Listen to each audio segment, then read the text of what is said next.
హైదరాబాద్ నుంచి వచ్చిన దేవుని దాసులు కృష్ణాపర్ గారు మన మధ్య ఉన్నారు. వారు దేవుని వాక్యాన్ని బాగా ఎరిగిన వారు, సంఘాల మధ్య వాడబడుతున్నవారు. కాబట్టి వారు ఇప్పుడు మనకి దేవుని వాక్యాన్ని అందిస్తారు. ప్రభువునందు ప్రియులారా, ప్రభు అయినటువంటి యేసుక్రీస్తు నామములో మీ అందరికీ నా హృదయపూర్వక వందనాలు. గతంలో అప్పుడప్పుడు రావడం జరిగింది, కానీ ఈ సభల్లో మీతో కలిసి వాక్యాన్ని పంచుకోవటం ఇదే మొట్టమొదటిసారి. సమయం దాదాపుగా 12 అవుతుంది. ఇది ప్రారంభంగా వాస్తవంగా నేను తిమోతి ఎఫెసీ పత్రికల నుండి సంఘానికి వచ్చినటువంటి కొన్ని సంగతులు మీకు జ్ఞాపకం చేయాలని ఆలోచన కలిగి ఉన్నాను. మరి కొంత అందరూ కూడి రాకపోవటం, దానిని బట్టి కొంత ఉపోద్ఘాతం ఈ ఉదయకాలం మనం జ్ఞాపకం చేసుకుందాం. దానికి ముందుగా మీ అసెంబ్లీ పేరేంటి? యెహోవా ఈరే గాస్పల్ హాల్. గాస్పల్ హాల్ అంటే సువార్త, హాల్ అంటే సరే. యెహోవా ఈరే అంటే ఏమిటి? ఎక్కడుంది ఆ మాట? ఆదికాండం 22వ అధ్యాయంలో ఉంది. ఎవరన్నారు ఆ మాట? అబ్రహాం అన్నాడు. ఏ సందర్భంలో అన్నాడు?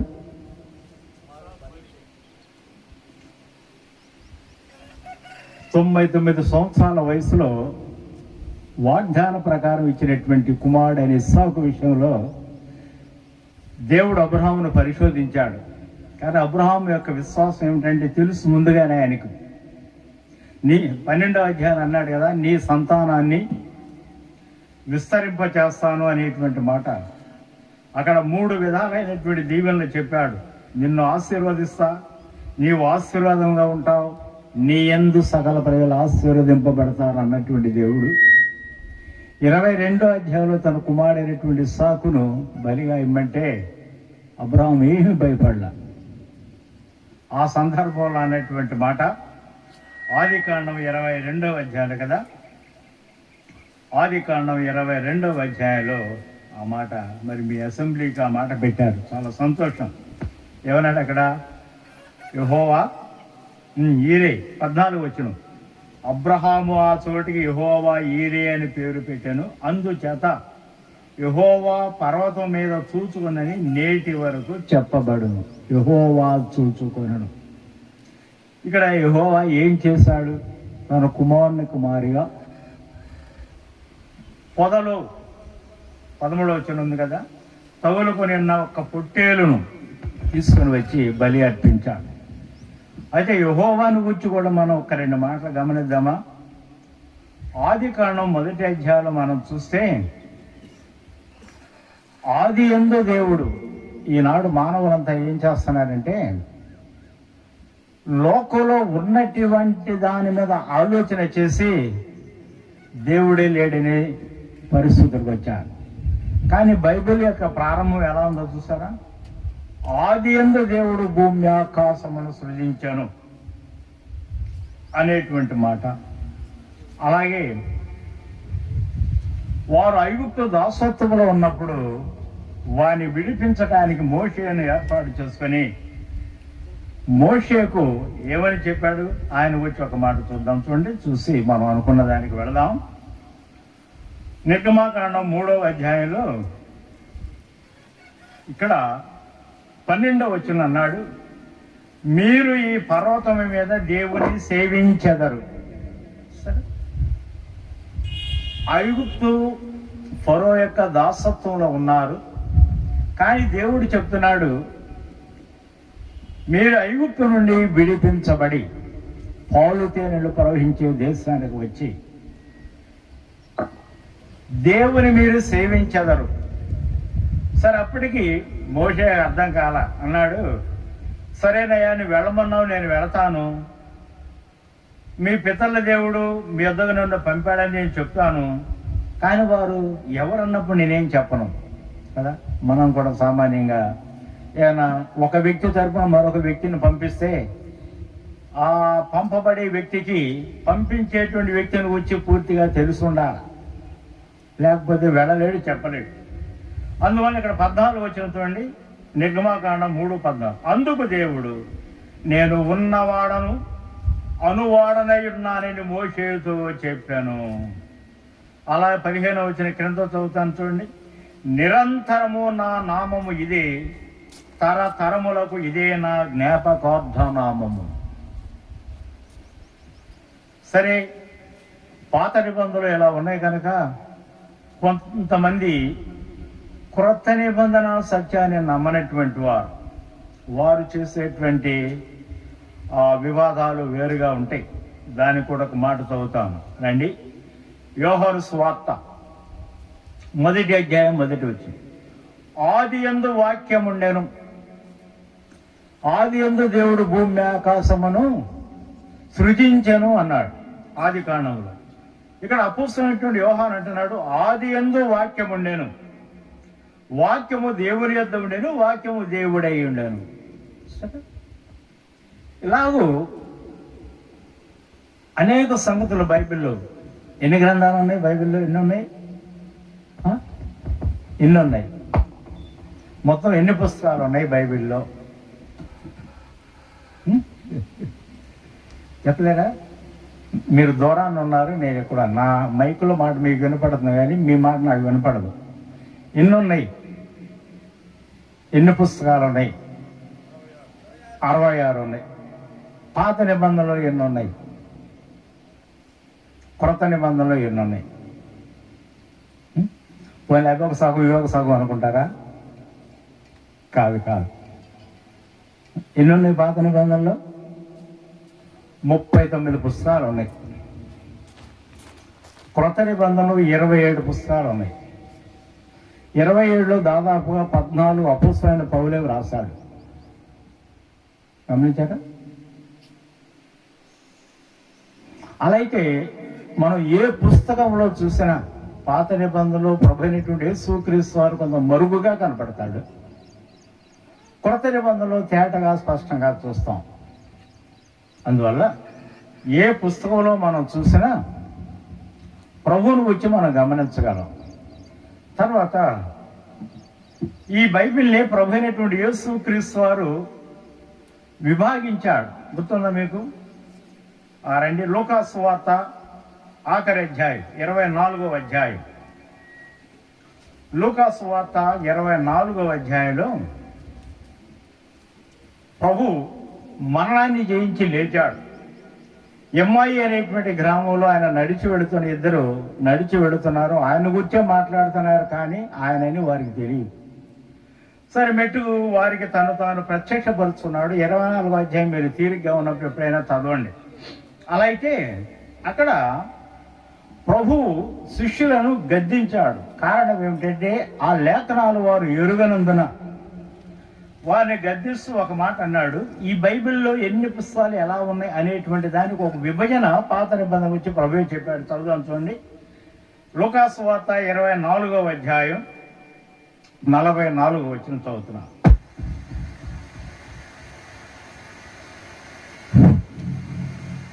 లూకా సువార్త 24వ అధ్యాయం వచనం 44.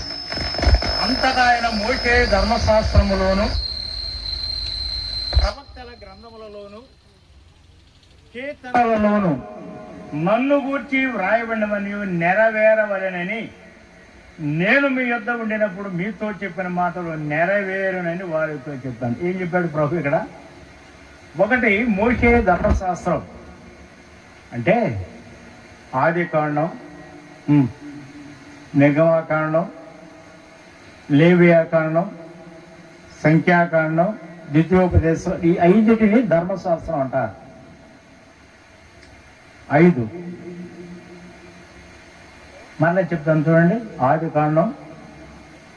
కాండం అంటే సృష్టిని గురించి వ్రాయమనేటువంటి సంగతులు. మానవుని సృజించాడు, మానవుడు పాపంలో పడ్డాడు, మానవుని పాపాన్ని బట్టి భూమి శపించబడింది. తర్వాత అబ్రహాముని ఎన్నుకున్నాడు. అబ్రహాము నుండి ఇస్సాకు నుండి యాకోబే ఇశ్రాయేలుగా మార్చబడ్డాడు. 12 గోత్రాలు. నిర్గమాకాండానికి మనం వచ్చినప్పుడు అంతకుముందు వారిని పరిపాలన చేస్తున్నటువంటి యోసేపు లేడు. ఇప్పుడు వారు ఐగుప్తు దాసత్వంలో ఉన్నప్పుడు వారిని దేవుడు కనికరించి మోషే అహరోనులను పంపించి వారిని విడిపించారు. దాన్ని నిర్గమాకాండం అంటే వారు విడిపించబడిన విధానం. మూడవది లేవియా కాండం. లేవియా కాండం అంటే పరిశుద్ధత. పరిశుద్ధమైన దేవుణ్ణి మనం ఎలా సమీపించాలి అనేటువంటి దాన్ని వచ్చి లేవియా కాండంలో. తర్వాత సంఖ్యాకాండం. సంఖ్యాకాండంలో కూడా మనం అక్కడ ఒక 2-3 సంఘటనలు చూస్తే మోషే చేసిన ఎంతో జనాంగానికి నాయకుడు అనేటువంటి మోషే విషయంలోనే నా పరిశుద్ధతను మీరు సన్మానించలేదన్నాడు దేవుడు. ద్వితీయోపదేశకాండం తిరిగి వాటన్నిటిని కూడా వారికి జ్ఞాపకం చేశాడు. దీనిని ఏమన్నారంటే ధర్మశాస్త్రం. తర్వాత రెండోది ఏమన్నాడు ప్రవక్తల గ్రంథములు. చిన్న ప్రవక్తలు ఉన్నారు, పెద్ద ప్రవక్తలు ఉన్నారు. ఉదాహరణగా మనం చూస్తే యెషయా పెద్ద ప్రవక్త. ప్రభు అయినటువంటి యేసు క్రీస్తు వారి యొక్క జన్మ చూసారా, ఆయన జీవితం, ఆయన కల్వరి శిలువలో బలిగా తన ప్రాణాన్ని పెట్టడం, ఆ రక్షణ సిద్ధపరచడం, తర్వాత ఆయన భూమి మీదకి వచ్చి 1000 ఏళ్ల పరిపాలన భూమి మీద చేయటం, ఇవన్నీ కూడా తేటగా స్పష్టంగా యెషయా గ్రంథంలో మనం చదువుతాం. కాబట్టి రెండోది ఏమన్నాడు కీర్తనలలోనూ మెస్సయా కీర్తనలు కదా. 16వ కీర్తన మనం చూస్తే ప్రభు అయినటువంటి యేసు క్రీస్తు వారి యొక్క మరణము, ఆయన పునరుత్థానం. దావీదు వ్రాసినటువంటి ఆ కీర్తనలు ఇలాగూ 22వ కీర్తన ఆయన శిలువ శ్రమలు. ఇలా కీర్తనలు అనేక కీర్తనలు ఉన్నాయి. మెస్సయా కీర్తనలు అంటారు. రాబోయే ప్రభు అయినటువంటి యేసు క్రీస్తు వారు శిలువలో పొందబోయేటువంటి శ్రమలను గురించి వ్రాయబడినటువంటి సంగతులు. అందువల్ల ఇక్కడ ఏమన్నాడు ఇప్పుడు రండి. మోషే ధర్మశాస్త్రం అంటే 5 కాండాలు. ప్రవక్తల గ్రంథాలంటే మొత్తం పెద్ద ప్రవక్తలు ఉన్నారు, చిన్న ప్రవక్తలు ఉన్నారు. తర్వాత కీర్తన అంటే మెస్సయా కీర్తన. వాటన్నిటిలో కూడా ప్రభువును గురించి వ్రాయబడింది. అందువల్ల ఇక్కడ బైబిల్ పాత నిబంధన ఎన్ని భాగాలు అనుకున్నాం మనం. ఇప్పుడు మనం చదివిన దాని ప్రకారం 1 మోషే ధర్మశాస్త్రం అంటే 5 కాండాలు. ప్రవక్తల గ్రంథాలు మలాకి వరకు. తర్వాత మెస్సయా కీర్తనలు. ఈ మూడింటిలో కూడా ప్రభువులు వచ్చి వ్రాయబడినట్టుగా ఈ యొక్క గ్రంథంలో మనం గమనిస్తాం. తర్వాత క్రొత్త నిబంధన మనం చూస్తే ఎన్ని 27 పుస్తకాలు అనుకున్నాం కదా. మత్తయి సువార్త. మత్తయి సువార్తలో ఆయన యూదుల రాజుగా, యూదులు కనిపెట్టారు రాజ్యం కొరకు. అందుకే యేసు ప్రభు ఆరోహణమై వెళ్ళిపోయేటప్పుడు అన్నారు, ప్రభువా ఇశ్రాయేలీయులకి రాజ్యాన్ని మరలా ఇస్తావా అని అడిగారు. ప్రభు ఏమన్నాడంటే అవి తెలుసుకున్నట మీ పని. మీరు వెళ్ళి మత్తయి సువార్తలో ప్రభు అయినటువంటి యేసు క్రీస్తు వారు ఆయన పుట్టుకుని వచ్చి వ్రాసారు ఆయన యూదుల రాజు అని.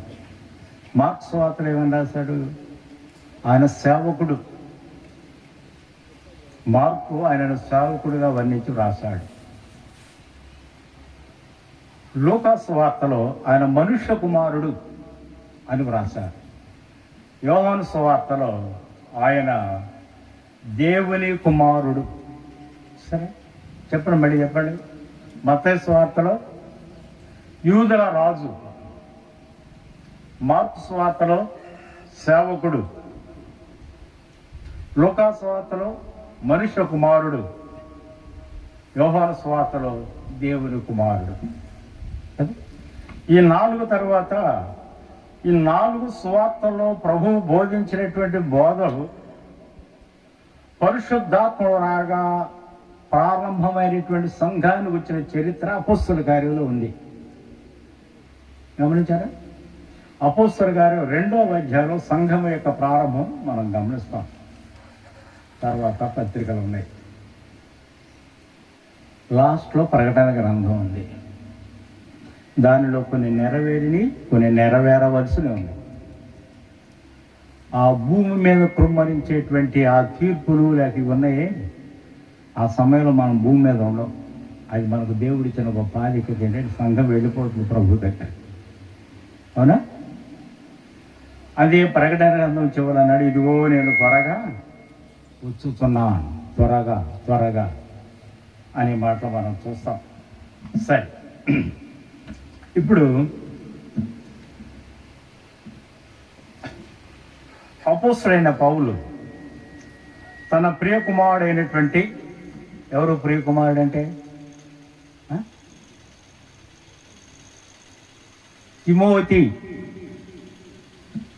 తిమోతికి వ్రాసినటువంటి మొదటి పత్రిక.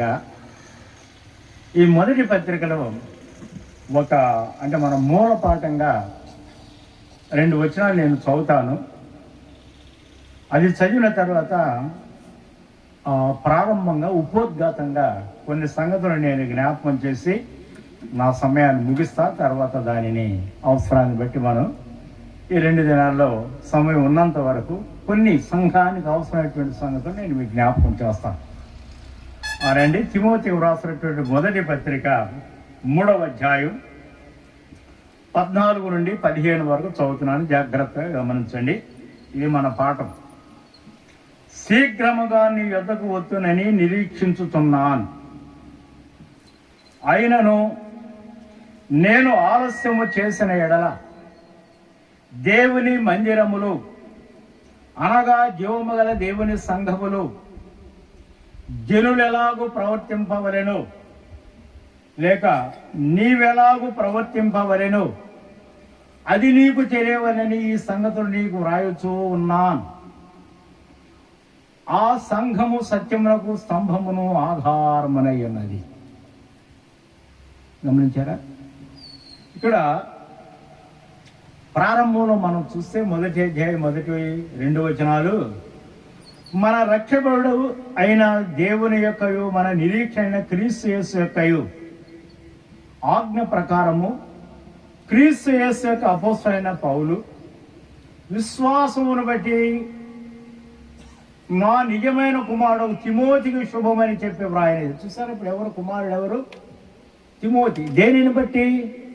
రక్త సంబంధం కాదు, విశ్వాసమును బట్టి, దేవుని బట్టి.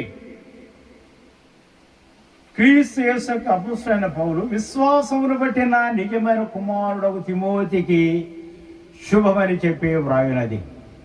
ఇప్పుడు మనకి ఫోన్లు, ఈ మొబైల్స్, తర్వాత ల్యాండ్ ఫోన్లు, రకరకాల ఇవి సాధనాలు ఉన్నాయి. ఇవేమీ లేనప్పుడు గుర్తుందా మీకు? ఏమంటే 6 పైసల కార్డు అణా ఉండేది, బాగా దాదాపు 70 ఏళ్ళ పైన వారికి తెలుస్తుంది.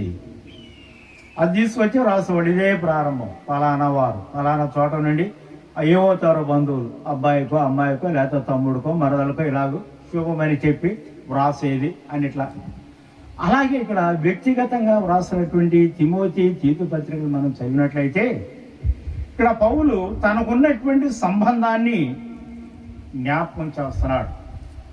తిమోతికి ఆయనకున్నటువంటి సంబంధం ఏమిటి? దేనిని బట్టి? తండ్రి కుమారుల సంబంధం. దేనిని బట్టి? విశ్వాసమును బట్టి. గమనించారా? అలా అయితే వీరిద్దరికీ ఏర్పడిన పరిచయం ఎక్కడ? రండి, అపోస్తల కార్యం 16వ అధ్యాయానికి వద్దాం. మన సంఘ చరిత్ర అంతా అర్థమయ్యేది అపోస్తల కార్యంలోనే. ఎక్కడెక్కడ ఏ సంఘాలు ప్రారంభమైనవి అనేటువంటి. అపోస్తల కార్యం 16వ అధ్యాయం. పౌలు దెర్బేకును లుస్త్రకును వచ్చాను. అక్కడ తిమోతి అని ఒక శిష్యుడు ఉండను. ఎవరట ఈయన? శిష్యుడు. శిష్యుడంటే గురువు దగ్గర నేర్చుకునేవాడు.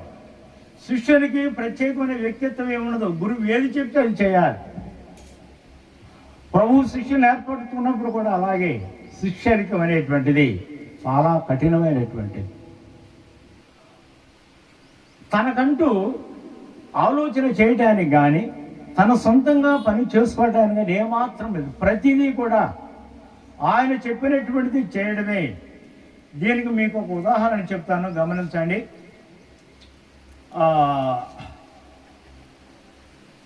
దీనికి ఒక ఉదాహరణ మనం లూకాసు వార్తలో చూడగలం. రండి, లూకాసు వార్త 17వ అధ్యాయం.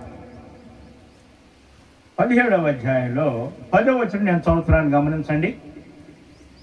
అటువలే మీరును మీకు ఆజ్ఞాపించబడినవన్నీ చేసిన తర్వాత, అయ్యా నువ్వు చెప్పిందంతా చేసావు నువ్వు మెచ్చుకోవడం కాదు, మేము నిష్ప్రయోజకరమైన దాసులము, మేము చేయవలసినవే చేసి ఉన్నామని చెప్పుడు అనేను. సరే, నిష్ప్రయోజకరమైన దాసులం, నీవు చెప్పిందే చేశాం.